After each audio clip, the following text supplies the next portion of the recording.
Okay, students, so we'll begin now.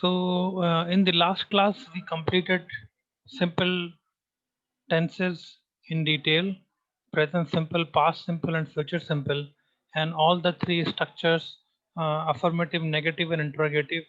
Okay, so this was the simple tense. Now, today we are going to start with continuous tenses. First of all, we will understand how to identify continuous tenses. Okay, so basically we are working on two things. One is the tense. There are two things to understand. One is we have major tenses. Just say we can say that uh,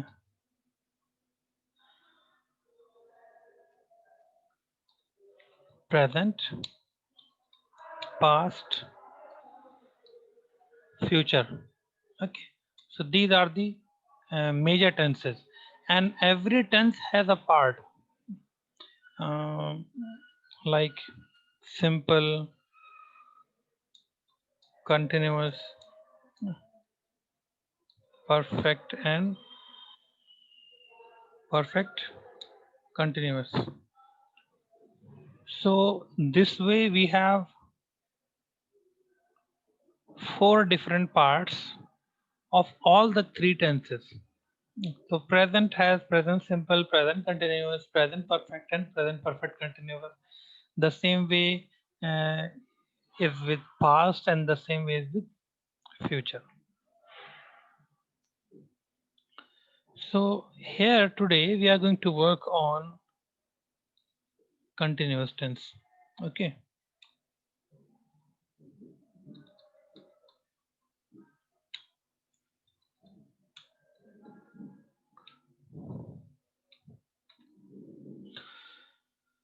So why I want you to understand this? Because the demand of present are different, the demand of past are different, the demands of future are different, and there are demands of continuous tense. So when you are in continuous tense, there will be a particular demand in our language, in Hindi. Okay, so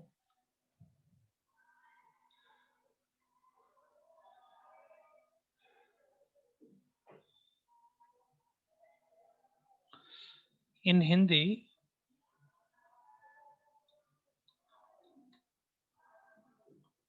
in present we will find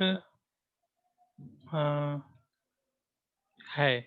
Okay, this is due to the present, and due to the continuous we will find raha,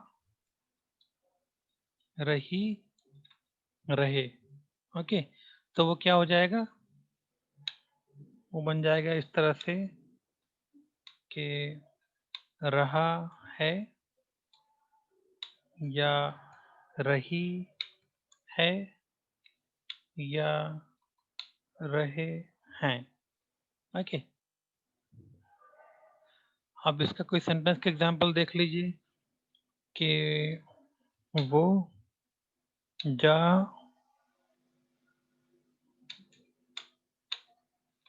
रहा है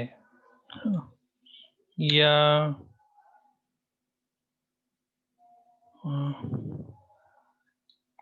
सीता सो रही है. तो ये जो रहा है ये हमको कहाँ से मिला? ये कंटिन्यूस से मिला, और है हमको मिला प्रेजेंट से. अब ठीक उसी तरह पास्ट की भी अपनी एक पर्टिकुलर डिमांड है, वो क्या है? था, है ना. और कंटिन्यूस की डिमांड हमको पहले ही ऊपर मिल चुकी है, वो क्या है? रहा, है ना. रहा, रही या रहे. अब ये क्या बन जाएगा? रहा था, रही थी या रहे थे। इसके सेंटेंस का एग्जाम्पल जो ऊपर हैं उन्हीं को ही हम देख लेते हैं। वो जा रहा था, वो जा रहा था, या फिर सीता सो रही थी, है ना, या मैं काम कर रहा था, है ना। तो ये आपका हुआ पास्ट तक का। अब फ्यूचर की क्या डिमांड है? फ्यूचर की डिमांड है गा,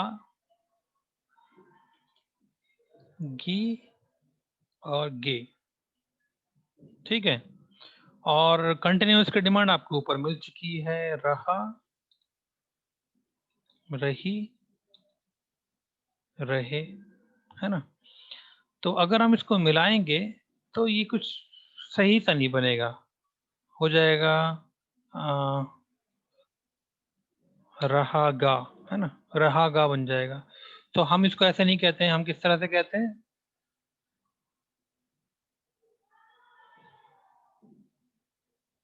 हम इसे कहते हैं रहा हूंगा। उसको करेक्ट करने के लिए गा गी गे जो है वो फ्यूचर की डिमांड है ना। जैसे कि आप फ्यूचर सिंपल में जाएं, फ्यूचर सिंपल में जब आप जाते हैं तो फ्यूचर सिंपल का आप किस तरह से सेंटेंस बनाते हैं? वो जाएगा। तो ये गा कहाँ से आया? ये आया फ्यूचर से। ओके, तो ये जो फ्यूचर है ये हमेशा गा गी गे अपने साथ रखेगा, और ये रहा रही रहे जो है ये कंटिन्यूस अपने साथ रखेगा। आपने देखा यहाँ पे भी रहा रही रहे, फिर यहाँ पे भी रहा रही रहे, और यहाँ पर भी नीचे फ्यूचर में भी रहा रही रहे। पर अगर रहा गा रही गे अगर ऐसे करते हैं तो समझ में नहीं आएगा। तो ये यहाँ पे हूँ लगा देते हैं तो हमारा सेंटेंस जो है वो सही बन जाएगा। जैसे रहा हूँगा, रही होगी, है ना, इस तरह से। आइए सेंटेंस देख लेते हैं। अ, हम जो सेंटेंस हमने बनाए हैं ऊपर उन्हीं को ही रखते हैं सामने। वो जा रहा होगा, ठीक है।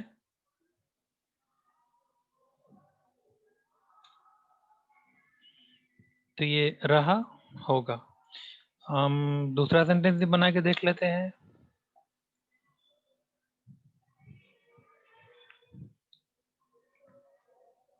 सीता सो रही होगी। और सेंटेंस भी बना लेते हैं जिसमें होगा आए, है ना। जैसे कि मैं कल अ,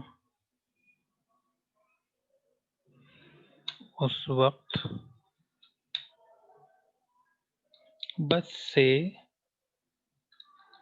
सफर कर रहा हूँगा। आप इसको शॉर्ट भी कर सकते हैं कि मैं सफर कर रहा हूँगा, है ना। आप ऐसे भी कर सकते हैं, या कल उस वक्त बस से, ये आपने ऐड किया है आप इसको हटा भी सकते हैं, ये कॉम्प्लीमेंट्री पार्ट है ना, ये उतना इंपॉर्टेंट नहीं है। तो ये आपका ये जो हूँ जो आपने लगाया ना, ये मैंने लगाया, ये सिर्फ आएगा आई के साथ, है ना। हूँगा या होंगे, जा जैसे हम कल इस वक्त टूर पे जा रहे होंगे। हम कहते हैं ना इस तरह से कि यार क्या, आज से 1 महीना बचा है बस, है ना, इस वक्त हम ये काम कर रहे होंगे, है ना। तो हम इस तरह की चीजें जब कहते हैं तो उसको हम फ्यूचर से डिफाइन करते हैं, फ्यूचर कंटिन्यूअस से।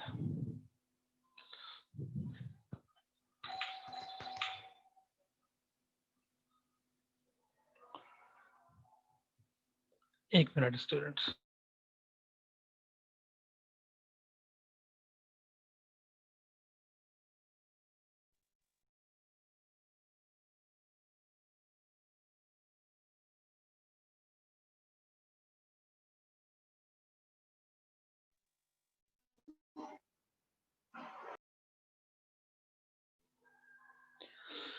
ओके, तो ये थी आपके अंडरस्टैंडिंग के लिए। आप जो नोट्स बना रहे हैं उसके अंदर आपको ये चीज़ लिख लेनी होगी, है ना। हिंदी में जो हम समझते हैं चीज़ों को, तो अपनी लैंग्वेज में समझने के लिए हमारा सेंटेंस कैसा दिखना चाहिए, जिसको हम प्रेजेंट कंटिन्यूअस में हम देखेंगे, पास्ट कंटिन्यूअस में हम किसको देखेंगे, फ्यूचर कंटिन्यूअस में हम किसको देखेंगे। कंटिन्यूटी में हम वही चीज़ कहते हैं जो कि एक पर्टिकुलर टाइम में उस वक्त हो रही होगी, है ना। कुछ चीज़ें ऐसी होती हैं जिनको हम अपनी लैंग्वेज में अलग तरीके से कहते हैं, और इंग्लिश में वो अलग तरीके से कही जाती है। जैसे लाइट आ रही है ना। इसका ट्रांसलेशन मैं कर रहा हूँ, लाइट इज कमिंग। कोई बताएगा क्या गलती है इसके अंदर?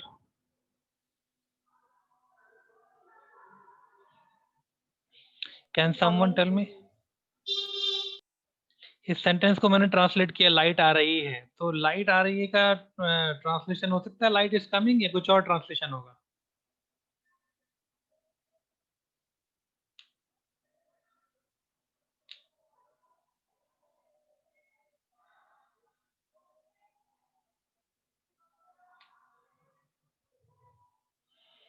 बताइए।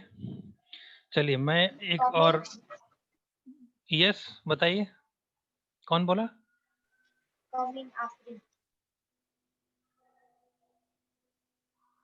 Come again please. एक तो ये कि हैंड रेस करके बोला कीजिए, सीधा अपना अपने आप को अनम्यूट मत किया कीजिए, है ना। उसमें हैंड रेस ऑप्शन है, वो हैंड रेस ऑप्शन यूज कीजिए, फिर आपसे कहूँ तो आप अपने आप को अनम्यूट कीजिए।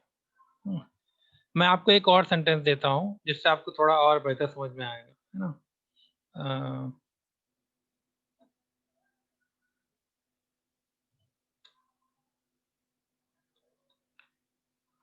वो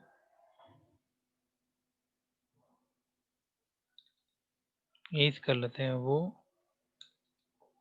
आ रही है,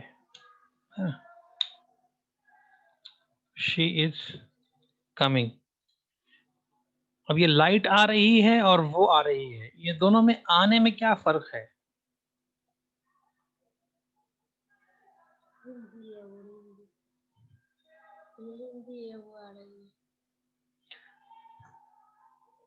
आप ये बताइए कि इसके अंदर लाइट भी आ रही है और वो भी आ रही है, तो ये आने में दोनों आ रहे हैं ना, ये दोनों के आने में फर्क क्या है?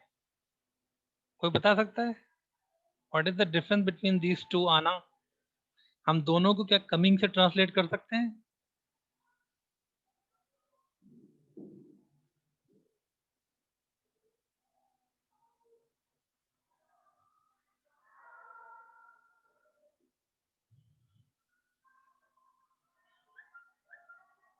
No one?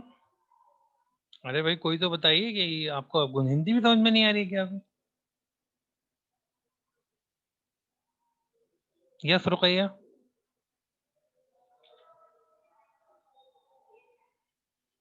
unmute So the yourself. first sentence is incorrect. First sentence is incorrect, why it is incorrect? मैंने बनाया है फिर भी इनकरेक्ट है? बताइए कैसे इनकरेक्ट है?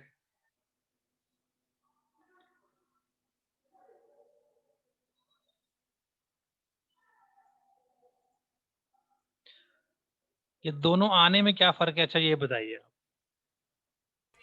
The second is verb. Okay, verb first वाला?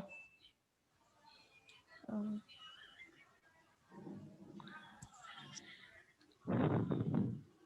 अच्छा, हमारी लैंग्वेज में इसको कहते हैं आ रही है, इंग्लिश में कैसे कहेंगे? अगर लाइट इज कमिंग गलत है तो उसको कैसे कहा जाएगा फिर, लाइट आ रही है?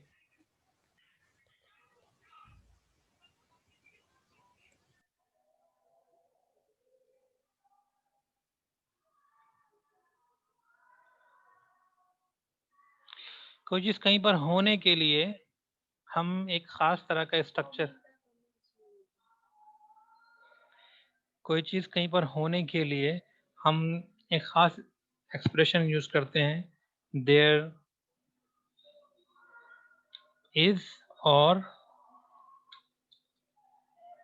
there are.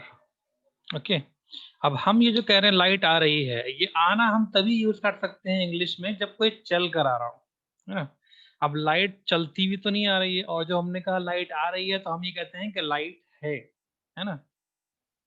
लाइट है, ऐसा नहीं कि वो सामने जो है वो लाइट, वो पैंट शर्ट पहने हुए लाइट जो है वो, या बुरके में लाइट आ रही है अभी चलती हुई, इधर गाड़ी में बैठ कर आ रही है लाइट, ऐसे बोलते हैं ना, ऐसे नहीं बोलते ना।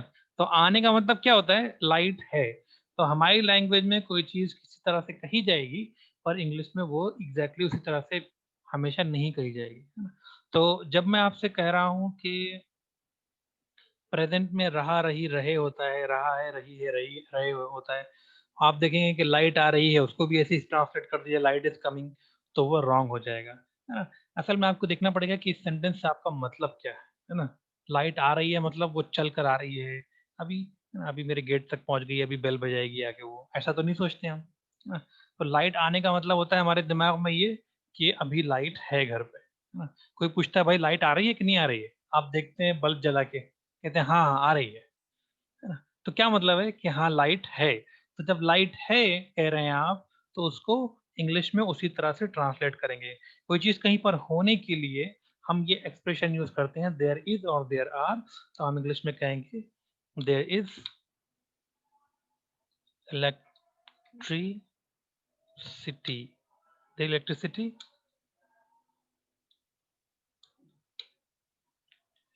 देयर या हेयर जो भी चाहे हम यूज कर सकते हैं, है ना।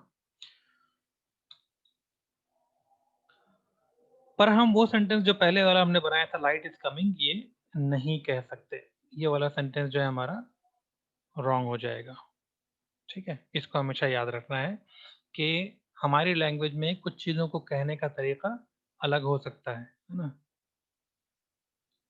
जैसे कि हम अपनी लैंग्वेज में कह सकते हैं कि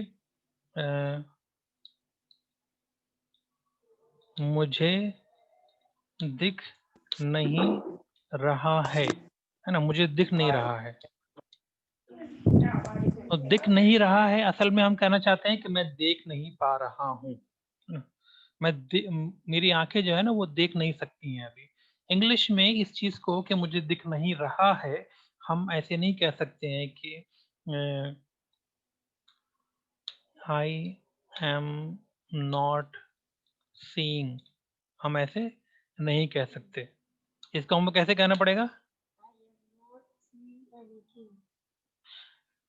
कोई बताएगा इसको कैसे कह सकते हैं हम। Yes Ruqaiya. I can't see. Yes I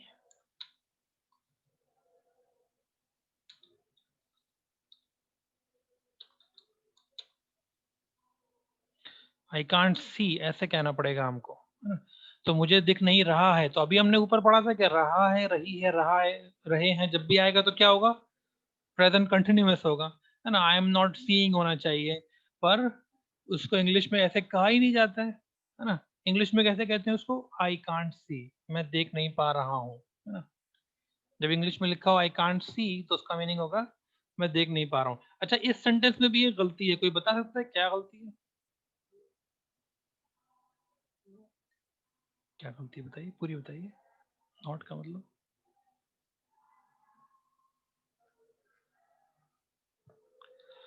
I can not see, I can not see में एक गलती है, क्या गलती है।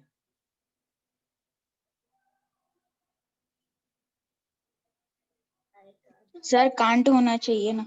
नहीं जरूरी नहीं है कांट हो, कैन नॉट की शॉर्ट फॉर्म होती है कांट। जैसे इज नॉट की शॉर्ट फॉर्म होती है इजंट, आप इज नॉट भी यूज कर सकते हैं, इजंट भी यूज कर सकते हैं, कोई इश्यू थोड़ी ना उसके अंदर। मैं बताता हूँ आपको, कैन नॉट अलग अलग नहीं हो सकता, एक साथ ही होगा हमेशा, ठीक है। कैन नॉट को आपको साथ रखना पड़ेगा। तो आई एम नॉट सीइंग ये रॉन्ग है, इसका सेंटेंस बनेगा आई कैन नॉट सी। अच्छा मुझे दिख नहीं रहा है, मतलब उसमें इस एक्शन में कंटिन्यूटी नहीं है ना, कोई एक्शन जिसमें कंटिन्यूटी हो, जैसे शी इज कमिंग, वो आ रही है, तो इसमें क्या है, चलने का या आने का जो एक्ट है वो अभी इन प्रोग्रेस है, उसमें कुछ हो रहा है अभी, है ना, होके चुक नहीं गया, वो अभी चल रहा है ना। मैं सांस ले रहा हूँ, है ना, तो सांस लेने का काम जो है वो चल रहा है। आई एम वॉचिंग यू, मैं देख रहा हूँ, तो देखने का काम चल रहा है। इसमें जो देखने का काम है, मुझे इसमें जो दिखने का काम है, वो उसकी कंटिन्यूटी नहीं है, इसलिए भी इसको हम प्रेजेंट कंटिन्यूअस में नहीं बना सकते। दूसरी चीज, सी, जो भी सेंसेस वाले जो वर्ड्स होते हैं, स्पेशली सी, है ना, या लाइक वगैरह, इनको हम लव वगैरह, तो इनको हम आईएनजी के साथ इतना कंफर्टेबली यूज नहीं कर सकते, इतना इजीली यूज नहीं कर सकते। अब जो नॉर्मल डेज में जो इंग्लिश बोली जाती है उसके अंदर जैसे लविंग, है ना, लाइकिंग, इस तरह के वर्ड भी थोड़ा ज्यादा यूज होने लगे हैं, पर वो स्पोकन इंग्लिश में ज्यादा यूज होते हैं, रिटन में उनका उतना यूज नहीं है। जैसे कि लव जो है, ये वर्ड कंटिन्यूटी के साथ यूज नहीं होता है, लेकिन आपने शायद मैकडोनल्ड्स का या किसका ऐड है, उसके अंदर आता है I am loving it, I am loving it. तो ये जो लविंग वर्ड जो है, ये इस ऐड में यूज हुआ है, और ये स्पोकन इंग्लिश में यूज होता है, रिटन इंग्लिश में उतना इसका यूज नहीं है अभी भी इसको। और जैसे सीइंग है, तो ये सीइंग आईएनजी के साथ यूज नहीं होता है, रेयरली यूज होता है बहुत। तो ये तो था हमारा introduction present past future continuous tenses का। हिंदी में आपको समझना हो, पहचानना हो, तो आप कैसे पहचानेंगे इसको? आइए एक एक सेंटेंस बना लेते हैं, इसके अंदर प्रेजेंट कंटिन्यूअस के स्ट्रक्चर जो हैं, हमने टेबल ऑफ टेंसेस जब देखी थी तो 3 स्ट्रक्चर थे। ओके, हमने देखा था हेल्पिंग वर्ब इज, फिर एम, और फिर आर, अलग अलग यूज हो रहे थे, है ना। इज सिंगुलर सब्जेक्ट के साथ यूज होता है, एम जो है वो हमेशा आई के साथ ही यूज होता है, किसी और के साथ यूज नहीं होता है, और आर प्लूरल सब्जेक्ट के साथ यूज होता है। और जब हम कंटिन्यूअस में डिटेल में आए हैं, तो इसके अंदर अफर्मेटिव और इंटरोगेटिव भी हमको करना है, नेगेटिव भी करना है हमको। तो यहाँ पे तीनों के 3-3 स्ट्रक्चर्स हो गए हैं। अब आपको सेंटेंस बनाना है अफर्मेटिव का। कोई भी आप सब्जेक्ट चूज कर सकते हैं, लेकिन वो सिंगुलर होना चाहिए। कोई भी वर्ब चूज कर सकते हैं आप, पर वो आईएनजी के साथ होना चाहिए, और आपको उसके अंदर हेल्पिंग वर्ब इज यूज करना है। अभी हम अफर्मेटिव सेंटेंस पर ही काम करेंगे, उसके बाद फिर हम नेगेटिव और इंटरोगेटिव पे जाएंगे। चलिए, कौन बनाएगा ये सेंटेंस पहला?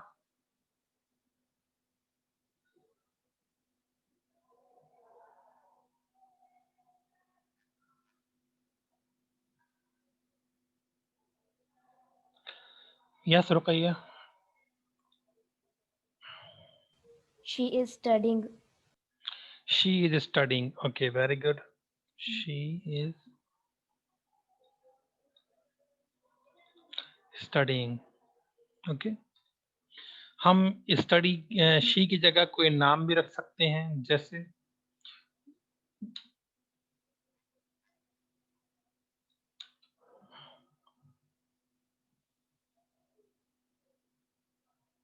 जैसे शी यूज हुआ है ना, तो शी की जगह हम कोई नाम रख सकते हैं किसी इंसान का, जैसे शी की जगह ही भी आ सकता है।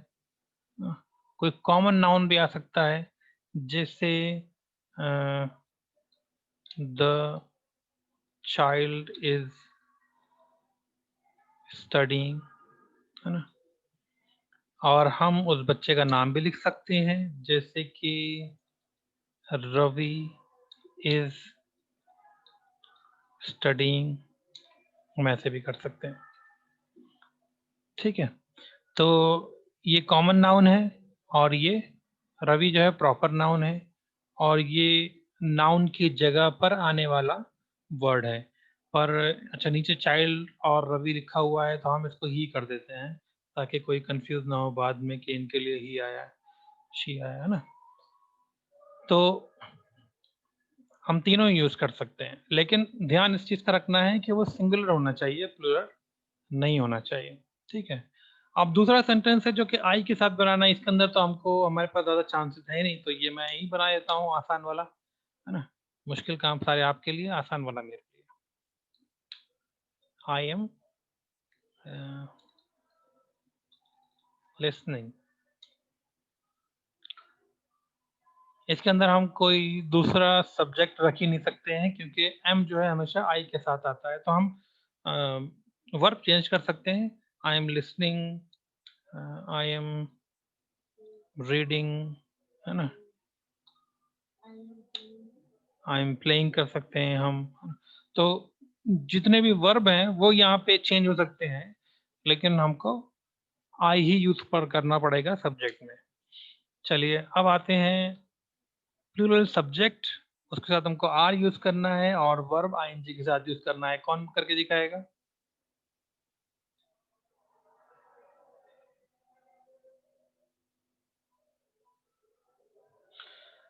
जब हमने क्लास शुरू किया था तो 12 स्टूडेंट्स हो गए थे, अभी 6 बचे हैं। यही होता है जब मैं पूछना शुरू करता हूँ, तो आप लोगों को लगता है कि सर अब हम लोग जो है, ये आप लोग ये सोचते हैं कि सर पूछ रहे हैं, अब ये काम की चीज नहीं है मेरे, जब तक सुनने गया तब तक काम का था मेरे। चलिए कौन बताएगा? अब आपको अब आपको प्लूरल सब्जेक्ट यूज करना है। प्लूरल सब्जेक्ट में आप यूज कर सकते हैं दे, उसके बाद आप आर यूज करेंगे, और वर्ब वन आईएनजी में आप प्लेइंग यूज कर सकते हैं, है? और कोई बताएगा कुछ?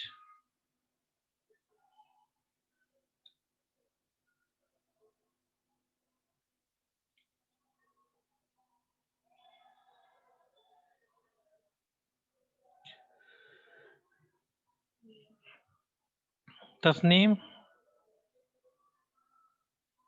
तस्नीम ने हैंड रेज किया। Yes Tasneem. They are watching. They की जगह कोई और सब्जेक्ट यूज करके देखिए जो प्लूरल हो। We are watching. We are watching, we are watching TV. ठीक है। हम इसकी जगह हम इसमें यू भी यूज कर सकते हैं। हम इसमें कोई नाम यूज कर सकते हैं जो कि कॉमन हो, कॉमन नाउन यूज कर सकते हैं इसके अंदर, जैसे बॉयज या गर्ल्स या स्टूडेंट्स या टीचर्स, है ना, पेरेंट्स, है ना, या फिर जो भी प्लूरल नाउन हो सकता है उसको हम इसके अंदर यूज कर सकते हैं। अभी बचा हमारे पास past continuous and future continuous. इसको इंशाल्लाह हम नेक्स्ट क्लास में लेंगे। अभी क्योंकि हमारे पास थोड़ा सा पॉपुलेशन भी कम हो गई क्लास में, तो नेक्स्ट क्लास में इसको कल के क्लास में देखेंगे। ओके। और पास्ट एंड फ्यूचर कंटिन्यूअस के अफर्मेटिव सेंटेंस बनाने के बाद फिर हम आ जाएंगे नेगेटिव, और फिर उसके बाद इंटरोगेटिव सेंटेंस पे देखते हैं कहाँ तक पहुंच पाते हैं कल हम इंशाल्लाह। आज की क्लास में बस इतना ही। Thank you very much everyone.